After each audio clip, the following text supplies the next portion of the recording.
If you want to understand how Israel became a sacred symbol in American pop culture and public discourse, don't look at think tanks or lobbying groups. Look at the film credits. As outlined in an analysis titled Hollywood and Israel, a History, co-authored by an Israeli and an American historian, Israel learned early that films could do what diplomacy couldn't: manufacture sympathy, erase context, and turn a political project into a myth.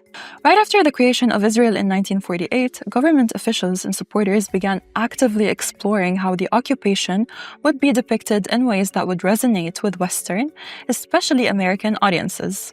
The United States at the time was home to a growing Jewish diaspora, many of whom already had extensive influence in the film industry.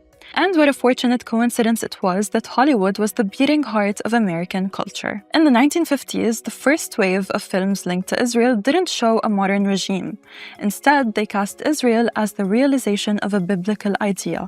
Movies like Quo Vadis and Salome situated the Holy Land in antiquity, building emotional bridges with Christian audiences, presenting Israel not as a political entity, but as something sacred, familiar, and even foreordained. At this point, Israeli officials were candid about the need for positive publicity and offered access, financial incentives, and cooperation that made filming attractive. By the 1960s, the narrative began to shift. As Israel became more active in regional politics, it also grew more proactive in storytelling. Israeli officials and military officers started encouraging American actors to visit and shoot films locally. Films like Cast a Giant Shadow and Exodus, based on mega-Zionist Leon Uris's novel, framed Israel as kind of a heroic frontier populated by blonde, blue-eyed Americans, building a democratic outpost in the hostile desert. Arabs, if represented at all, were often portrayed in stereotypical terms, much like indigenous peoples were in early Westerns: primitive, threatening, and mostly expendable. Influential American celebrities were cultivated to promote Israel directly to U.S. audiences. Elizabeth Taylor, Sammy Davis Jr., and Barbra Streisand were among the many stars who became public advocates. Israel was brought into millions of American homes and was celebrated not just as an ally, but as a cause. As American culture evolved, so too did Israel's cinematic image, from biblical homeland to Cold War partner, to the frontline warrior in the so-called War on Terror.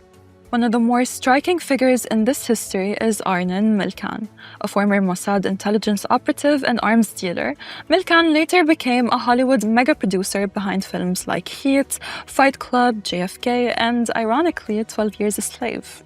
According to the book, Milchan used his influence to promote favorable portrayals of Israel, connect Hollywood power players with Israeli officials, and discourage criticism of Israel behind the scenes. Through Hollywood's lens, Israel became a brave little democracy surrounded by hostile neighbors. Never mind that it was built atop the ruins of destroyed Palestinian villages. Never mind the hundreds of thousands of Palestinian refugees forced from their homes during the Nakba of 1948. These stories didn't fit the script. Hollywood's early ties to Israel gave cover to policies of ethnic cleansing, apartheid, and occupation, long before those words made headlines. By turning a colonial settler project into a feel-good underdog story, American film helped normalize the erasure of Palestine. Hollywood helped build the myth of Israel. And now, my friends, it's time we start dismantling it with facts, with history, and most of all, with the voices of Palestinians who've been silenced for far too long.